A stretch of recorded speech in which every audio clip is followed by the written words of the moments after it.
만약에 전구체 사업이 불발이 된다면 그러니까 리튬 정제 사업으로 바로 전환을 할 거라고 합니다.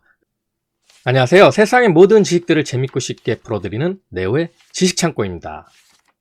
그럼 만약에 중국 켈록 뉴에너지에서 우리 이거 25% 지분으로는 못하겠다 라고 한다면, 그래서 이제 전구체 사업이 불발이 된다면 그럼 어떻게 되냐, 뭐 그런 것까지 이제 얘기를 해 주셨는데, 만약에 전구체 사업이 불발이 된다면 그러니까 리튬 정제 사업으로 바로 전환을 할 거라고 합니다. 그래서 호주 필바라 광산에서 스포디우민을 들여와서 이제 리튬 정제가 가능하다고 하고요. 자금상으로 봤을 때 전구체 사업을 진행을 시작을 한다면 리튬 정제 사업을 같이 진행할 수는 없다고 합니다. 그러니까 돈이 어마어마하게 들어가니까 둘 중에 하나를 선택을 해야 되는데, 만약에 전구체 사업이 불발이 되면 미래나노텍은 바로 리튬 정제 사업을 하겠다, 뭐 이렇게 얘기를 하고 있는 거고요. 특히 리튬 정제 사업 같은 경우에는 고객사가 이미 확정이 되었기 때문에 바로 리튬 정제 사업 진입이 가능하다고 합니다. 그 고객사는 뭐 아시겠죠? 포스코.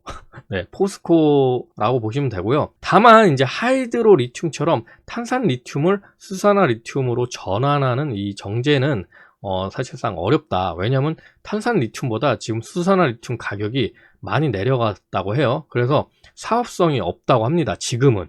이게 또 이제 바뀔지는 모르겠지만 지금은 당장 이 탄산 리튬에서 수산화 리튬으로 전환하는 정제는 좀 수익성이 없기 때문에 바로 이제 광석을 들여와서 하는 리튬 정제 쪽으로 생각을 하고 있다고 하고요. 그래서 호주에서 아까 이제 스포디움이라고 했는데 이게 아면이라고도 하죠. 아면을 캐오는 것이 사업성이 있다고 해요. 리튬 정제 같은 경우에는 이제 전구체랑 다르게 1만 톤만 해도 이익이 난다고 합니다. 그래서 작년 같은 경우에는 이제 리튬 광산 투자 쪽으로도 이제 남미나 호주 쪽 한 7, 8곳 정도로 알아봤는데, 광산이 좀 이제 사기 같은 경우도 굉장히 많고 투자 규모가 한 2천억에서 3천억 원 수준이기 때문에 지금 당장 이제 할 수 있는 계획은 아니라고 해요. 그래서 이제 이 광산 투자 같은 경우에는 좀 향후에 좀 안정화가 되면은, 이제 지금 사업이 안정화가 되면 고려를 할 예정이다, 뭐 이렇게 얘기를 하고 있습니다.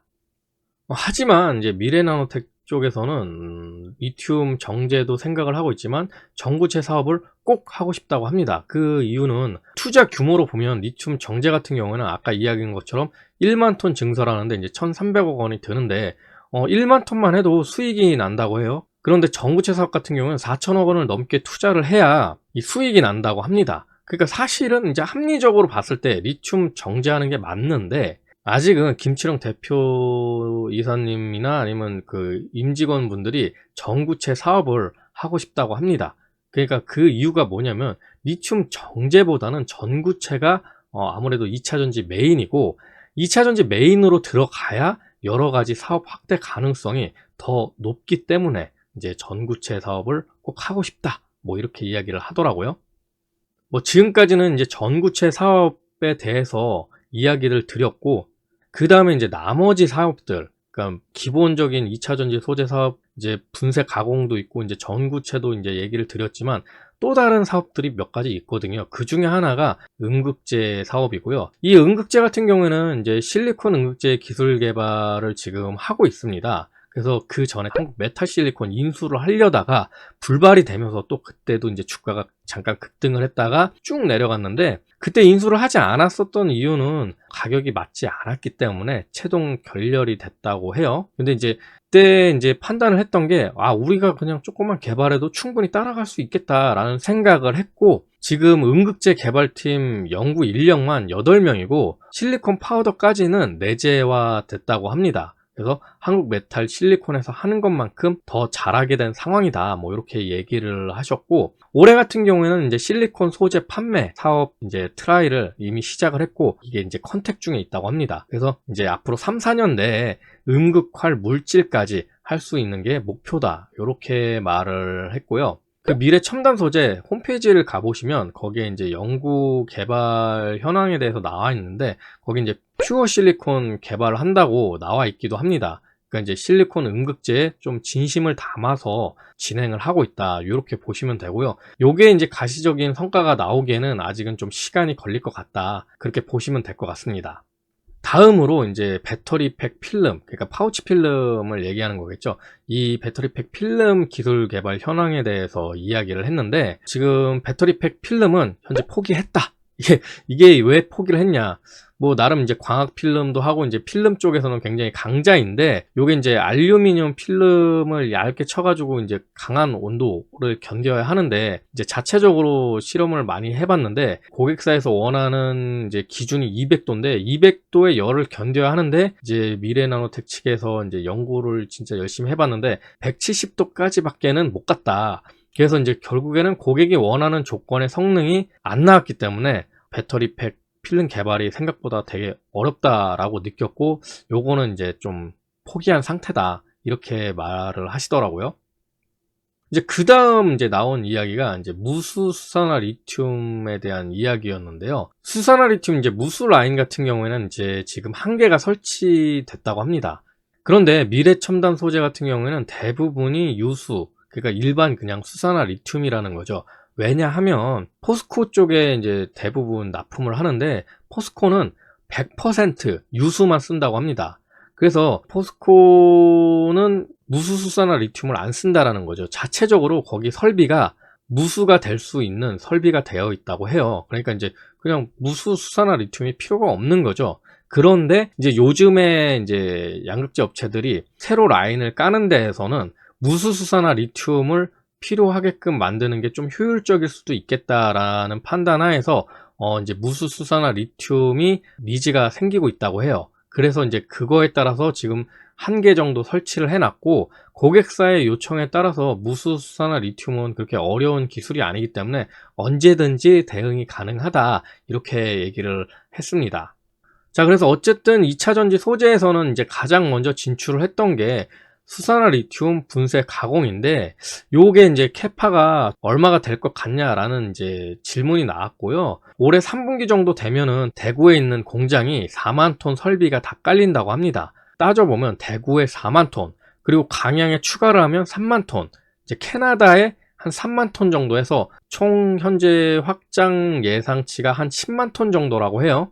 그래서 이제 캐나다 같은 경우에는 현재 3만 톤 정도 증설을 하려고 하는데, 향후 이제 7, 8만 톤까지 증설의 여유가 있다고 합니다. 그러니까 그만큼 땅을 여유 있게 확보를 해놨다고 하고요. 그 공장 옆에 포스코 퓨처엠, 에코프로, LNF, 그 다음에 바스프, 네마스카라 리튬과 같은 회사들이 있는데, 이런 회사에 이미 이제 납품에 대한 사전 논의를 진행을 했다고 합니다. 그러니까 이제 어느 정도 3만 톤 캐파는 확보가 된 상태고, 그 이외에 더 많은 고객사를 유치를 하려고 노력을 하고 있다라는 거죠. 자, 그 다음에 요거는 이제 일반 분들이 잘 모르는 부분인데, 첨가제가 또 중요합니다. 그러니까 이제 수산화 리튬을 납품을 하면서 첨가제도 같이 이제 납품을 지금 하고 있는데요. 요 첨가제 쪽이 미래나노텍 그 김철영 대표이사님이 얘기를 하기로는 상당히 이제 자신들이 독보적이고 시장이 좋다라고 이야기를 해요. 그래서 양극재 기업들이 상당히 껄끄러운 부분을 우리가 해주는 거다. 이 첨가제 같은 경우는 주먹만 할 정도로 양이 얼마 안 되는데 톤당 봤을 때 10분의 1 정도 들어간다고 해요. 그래서 첨가제 사업도 이제 자기네들이 봤을 때 국내에서는 사실 뭐 거의 없고요. 올해 에코프로 헝가리 공장에 들어가는 이제 첨가제 같은 경우도 한 3년 전에 했던 게 이제 양산에 들어간다고 합니다. 그래서 이제 첨가제라고 보면 뭐 여러 가지 있어요. 뭐 텅스텐이나 뭐 지르코늄이나 뭐 여러 가지 소재들이 있는데, 그런 것들 이제 한 10대 개 정도 지금 개발이 된 상태고 지금 납품을 하고 있다라고 합니다. 그래서 지금 보니까 헝가리 공장에 들어가는 점을 봤을 때 이제 첨가제 시장도 이번 연도가 좀 본격적인 진입기로 저는 이제 보이더라고요. 그래서 앞으로 기술이 점점 발전이 될수록 이제 첨가제의 필요성이 굉장히 높아질 거고요. 이 첨가제를 쓰는 이유가 이제 양극재를 좀 더 보호를 해주기 위해 코팅을 이제 한다고 생각하시면 됩니다. 그러니까 아무래도 하이니켈 배터리, 거기다가 이제 울트라 하이니켈 쪽으로 넘어가게 된다면 이 불안정함을 잡아주기 위해서 첨가제가 굉장히 더 많이 쓰이지 않을까, 좀 개인적으로 판단을 하고 있습니다.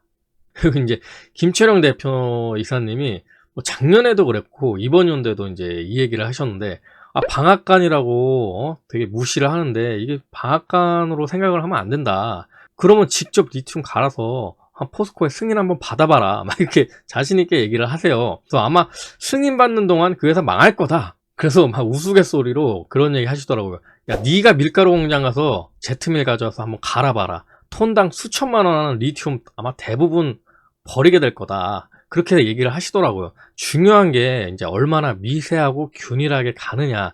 이게 이제 기술이라고 하고요. 수율이 정말 잘 나와줘야 된다는 얘기죠. 5마이크로미터면 우리 눈에 보이지도 않는 사이즈인데 그렇게 이제 5마이크로미터로 미세하고 균일하게 갈아주는 게 기술인 거고 이게 뭐 아무나 할 수 있는 건 아니다. 그렇게 얘기를 하시더라고요. 그러면서 하다못해 양극재에 들어가는 물 가져다가 판매하는 것도 3년이 걸리는데 예를 들면 EM 금 이런 회사들이 한다라는 게 김철영 대표 이사님은 이해가 안 된다 이런 얘기를 하시더라고요. 그래서 우리는 3년 전부터 준비해 가지고 이제 겨우 들어가는데 주식시장에서 누가 한다 누가 경쟁 상대다 그러는데 본인은 전혀 그런 기업들 경쟁 상대가 아니라고 그렇게 생각을 하신다고 하더라고요. 그래서 한다는 말들은 많은데 실제로 매출이 있는 곳 있으면 나와봐라. 그래서 제가 봐도 2차전지 소재 진출한다. 수산화 리튬 분쇄 가공 우리도 할 거다. 이런 얘기를 하는데 그런 기업들 이제 분기마다 재무제표 나오잖아요. 그거 찾아보시면 매출이 거의 없습니다. 매출이 거의 없기 때문에 지금 이렇게 김철영 대표님이 이런 얘기를 하는 게 저는 이해가 가더라고요. 그래서 사람들이 이제 2차전지 소재 쉽게 생각하는데 이게 2차전지 시장 진입이 생각보다 어렵다. 그래서 이제 김철영 대표님이 얘기하시는 게 이제 자동차가 단종되기 전까지는 이런 소재들을 팔 수 있으니까 그건 되게 장점인데 진입하는 과정이 너무 오래 걸린다는 게 단점이다. 그래서 아무나 못한다. 이런 얘기를 하시면서 소재 회사에서 수산화 리튬이 넘어가고 전구체가 넘어가고 그러면 양극재 회사에서 그것도 양극재로 만들어서 테스트하고 이게 또 셀 회사에 넘어가서 이제 배터리가 만들어지면 이게 전기차 업체에 넘어가서 이 배터리 테스트를 한단 말이에요. 예를 들면 테슬라에 배터리를 보내면 주행 테스트만 최소 6개월에서 1년 걸리는데 그런 비용은 다 누가 되느냐 그런 이야기를 하시면서 그래서 이게 쉽지가 않다. 이게 이제 컬 테스트하고 하고 최소 3년이 걸리는데 그거 기다리는 동안에 회사 계속 유지하기가 만만치가 않다. 이런 얘기를 하시더라고요. 그리고 이제 김철영 대표님이 딱 이 얘기를 하시더라고요.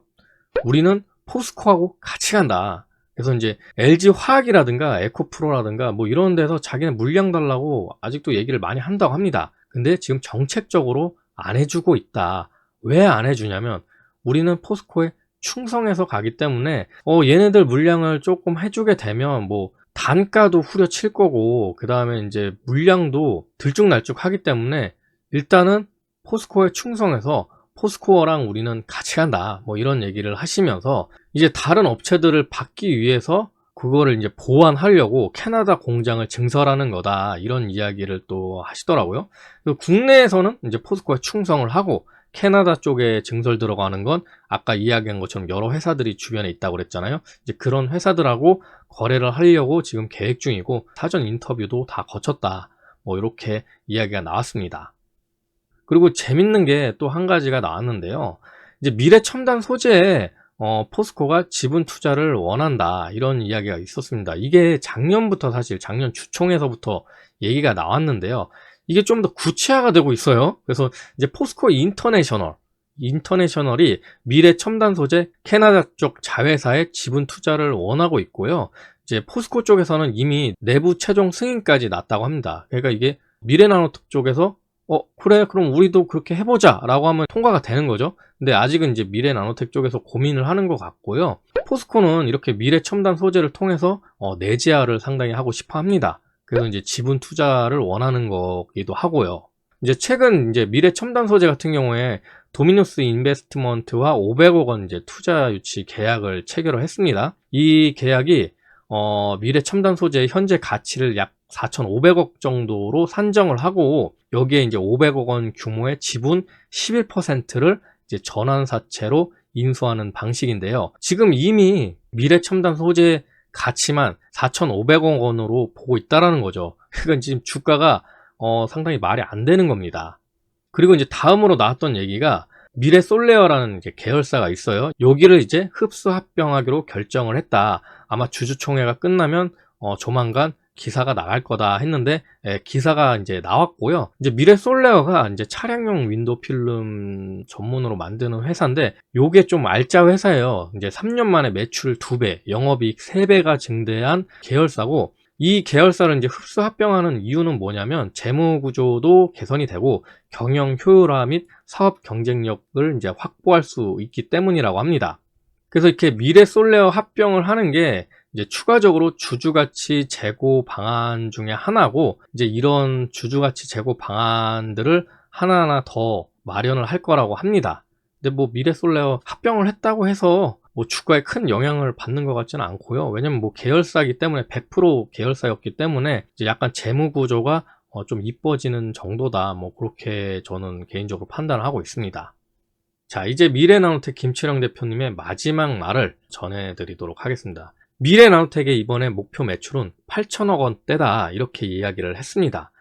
굉장히 좀 제가 봤을 때 보수적으로 이제 잡으신 것 같고요. 작년에만 해도 이제 수산화 리튬 분쇄 가공 포스코 퓨처엠에서 받은 게 1만 톤이었거든요. 근데 이번에 수주 받은 양은 2만 톤이 넘습니다. 그래서 2만 톤이 넘어갈 거기 때문에 작년보다도 훨씬 많은 매출이 발생할 거로 예측이 되고요.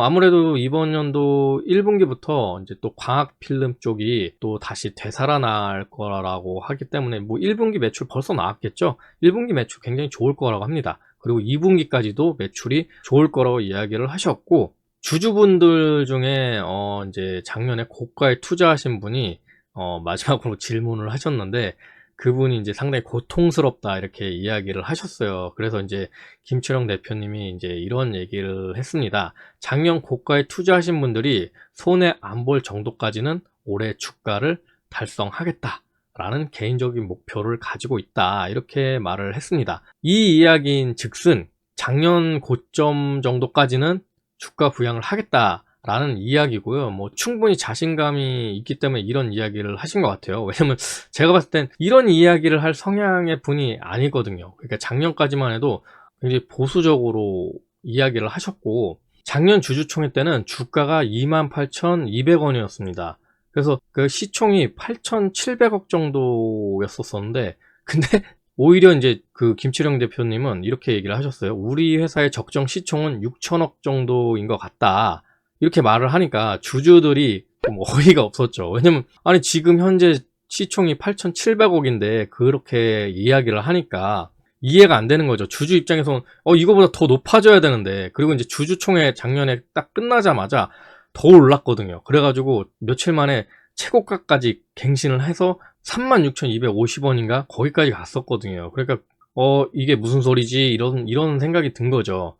근데 지금의 이제 1년이 지난 상황에서는 주가가 작년 고가까지는 손해 안 볼 정도로 달성을 하겠다라고 하는 걸 보면, 작년 고가 기준으로 쳤을 때 36,000원대면 1조 1,000억 원이 넘거든요, 시총이. 그러면 보통 한 1조 2천억 정도까지는 염두를 하신 게 아닐까, 그런 생각이 듭니다. 지금 주가를 보면 참 안타깝죠. 예. 작년 주가마저도 안 되고 이번에 이제 주주총회 끝났는데도 계속 주가가 떨어졌어요. 그래서 지금 이제 16,000원대까지 온 상황인데, 이게 지금 미래나노텍 주가를 봤을 때는 제가 봤을 때는 이게 저평가 구간이다라고 생각이 들고요. 여기 이제 제대로 평가를 받으면 이제 이번 연도에 최고가 갱신을 하지 않을까, 저도 그렇게 생각을 하고 있습니다. 지금 뭐 김철영 대표님도 그렇고 미래나노텍 임직원들이 상당히 목표점을 위해서 노력을 하는 부분들이 느껴졌고요. 주주총회에 참석하지 않는다면 회사가 어떻게 돌아가는지 아마 잘 느끼지 못하실 것 같아요. 왜냐면 회사에 전화를 걸어서 주담하고 통화를 해도 주주총회만큼 자세히 들을 수 있는 것도 아니고요. 그 다음에 그 현장 분위기 있잖아요. 그런 것도 이제 안 느껴지기 때문에 자신이 투자한 회사라면 주주총회를 꼭 한번 참석을 해 보셔라, 저는 그렇게 말씀을 드리고 싶습니다. 그리고 마지막으로 이제 주주총회 끝나고 주주 간담회도 끝나고, 주주 간담회에서 저를 알아보시는 분들이 몇 분 계시더라고요. 그리고 이제 제 구독자다, 이렇게 그런 분들도 있으시고, 그래서 그분들하고 우연치 않게 또 미래나노텍 구내식당에서 점심을 같이 먹었습니다. 제가 회사 주주총회 참석할 때 직원들의 표정을 참 유심히 보는데요. 직원들의 표정이 좀 밝고 행복해 보인다. 그럼 이 회사는 잘 돌아가고 있구나. 좀 더 투자를 해도 괜찮겠다라고 판단하고, 직원들의 표정이 막 똥 씹는 것 같고 안 좋다. 그럼 빨리 탈출해야겠다. 뭐 이런 판단을 내리는데요. 이번에 미래나우텍 임직원들 표정도 괜찮았고, 그 다음에 이제 구내 식당에서 밥을 먹는 직원들의 표정을 보니까 괜찮아 보이더라고요. 밥도 맛있고요. 그날 메뉴가 닭볶음탕이었던 것 같아요. 그래서 밥도 맛있게 먹고 현장 분위기도 잘 느낄 수 있었던 것 같아요. 제가 개인적으로 지식창고 안에서 이제 영상을 만들면서 뭐 삼성전자나 SK하이닉스나 이런 대기업들에 대해서는 종종 다뤄왔는데요. 미래나노텍이라든지 뭐 에코핸드링 같이 이런 조금 중견기업이라든지 중소기업은 거의 다루지 않았었고요. 그냥 언급하는 정도, 뭐 이런 기업이 있다, 이런 기술이 있는데 이런 기업이 있다 정도로만 얘기를 많이 드렸었습니다. 그리고 이제 뭐 외부 채널에서 나갈 때면 항상 1억 원이 있다면 뭐 어디에 투자를 하실 거냐라고 물어봤기 때문에 뭐 이제 미래나노텍이다, 포스코 퓨처엠이다, 뭐 이미지스다, 뭐 SPG다, 뭐 여러 가지 기업들을 언급하기도 하고 다루기도 했었는데요. 오늘은 제 채널에서 자세하게 미래나노텍에 대해서 설명하는 시간을 가져봤습니다. 투자를 하신 분이든 아니면 투자를 하지 않으셨던 분이든 제 영상을 보고 조금이나마 도움이 됐으면 좋겠고요. 자, 오늘도 내용이 재밌고 유익하셨다면 구독과 좋아요 꼭 부탁드립니다. 이렇게 항상 네오의 지식창고를 애청해 주셔서 감사드리고요. 오늘 하루도 좋은 하루 되시길 기원하겠습니다.